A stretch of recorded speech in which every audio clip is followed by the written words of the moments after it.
राजकारणात आपण वेगवेगळे झेंडे घेतले, वेगवेगळे रस्ते निवडले, पण आपल्या रक्षाबंधनची गाठ कधीच सैल पडली नाही हे तुलाही माहिती आहे आणि मलाही। साहेब, आज पहिल्यांदा तुमचा हा पठ्ठा वेळेत नाही पोचू शकला। निघालो तर वेळेतच होतो, पण आज नियतीच्या मनात काही वेगळंच होतं।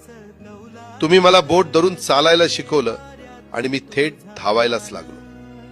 कधी तुमच्या पुढे गेलो असेल तर ती सुद्धा तुमचीच पुण्याई होती।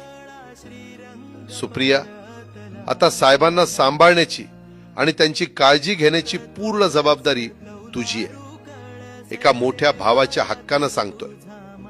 सुनेत्रा, पार्थ, जय, सांभाळा स्वतःला। साहेब, निरोप घेतो।